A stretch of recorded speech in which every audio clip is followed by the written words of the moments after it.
You know, no ones. It's the life of a MacBook owner. Just trying to cool it down externally. Alright, well, yo people, hope everyone's doing good. My name's Alex and welcome to Devlog for my game Firefight. Basically, I'm making a game for the Oculus Gear VR. Love this bad boy, but unfortunately, they're not allowing any more games to go onto the App Store after September 15th. So that's basically the point of this devlog. I got till September the 15th and I basically got to get it done if I want to get my game onto the Oculus Store in time. And I really want to do that. See, this is why we don't turn things. Yeah, but 11 weeks basically, but I want to give them about 5 weeks, maybe 4 weeks. Let me get them 4 weeks, 4 to 5 weeks, so they can obviously check my game for review, for submission. So basically my plan is to record a devlog, maybe not too much information, just kind of me just following what I'm doing for the next 7 weeks.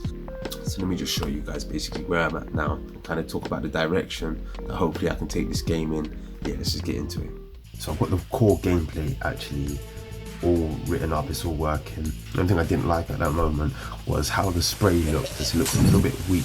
I mean, although the spray from the hose actually looks good and it actually looks like water, I don't know if it suits the gameplay, as the rest of it's really cartoony and the hose was quite realistic looking. Yeah, and also I wanted the ability to extend the range of the hose and to widen the girth of the hose.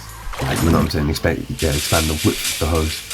And currently it's all particles. When you increase the power on the particles, they look a bit funny, and it was just a bit of an issue. I would have had to add more particles, and I kind of didn't want to do that as I was already on the limit vertices. And yeah, so what I actually spent the time doing was just changing the look of the hose. So what I did is I actually changed it from, instead of it being all particles, it's actually like a main spout, which is just a kind of cylinder that kind of just scales up, and then there's particles around it just to kind of give it that extra little bit of oomph, that water spray. And there's a water texture on the cylinder, which is constantly being moved along by its offset, its material offset, so it gives it the impression that it's flowing water. And I was really quite happy with this. It looks good when you're actually in VR, and it also gives you the impression of power. So at least now this hose looks like there's, you know, a strong force within the water, and that is actually going to push stuff back. I'm not quite happy with it. I still want to work on it, but it's one of those ones where I'll just work on that as part of the polish stage, because it functions where it works and it looks alright. So I'm happy with that, and it's basically time to move on to other things. So what I actually did was come up with like an 8-week plan. This was obviously last week. I just divided it into sections on what I want to spend some time on. Hopefully you can stick to that and actually get the game submitted for review. So what I did was spent some time working on the hose interaction with objects, because it wasn't that solid. I was just basically applying a torque to make the object spin backwards, and that's obviously not exactly what you wanted to do. I wanted it to actually apply force where the hose made contact with the object. As the hose is a trigger object, it was a bit tricky. I actually managed to find how to do that. I'm now able to actually rotate an object correctly, and it adds a much better feel to the hose, and I can actually create some more interesting gameplay based on that. So I was really happy with that. I just really wanted to work on the map or the levels, because the levels were a bit spaced out. There wasn't enough action going on constantly, and currently you can see that it's one big level divided into 3, and as you move through the level, it would load the next part of the level, and as you hit a trigger on the next part of the level, it would unload the previous bit of the level.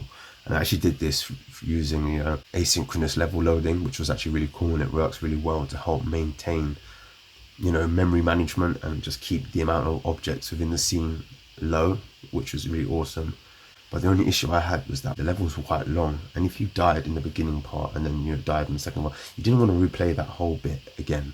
So what I did was decided to change it into stages, like instead, so there's one level and there's multiple stages within that level. I just think that would work better to help retain the player's attention, and, you know, maybe keep them coming back, like, oh yeah, let me try and get to the next stage on that one, if I can keep it, you know, interesting and rewarding enough. Yeah, so next week I'll be working on getting the stages and the levels ready, and I still do want to include this asynchronous level loading, as I really liked it, and it gives you the availability to create longer levels. I didn't want to have like one long level that you're just constantly replaying, because that just wouldn't really be that fun. So yeah, I've got a lot of work to do, and I'm gonna get to it.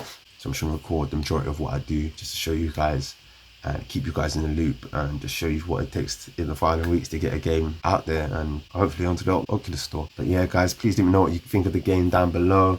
Please leave a like and obviously subscribe, as there's going to be more content coming out over the next weeks, and I'll see you guys shortly on the next one. Peace. So this is live now.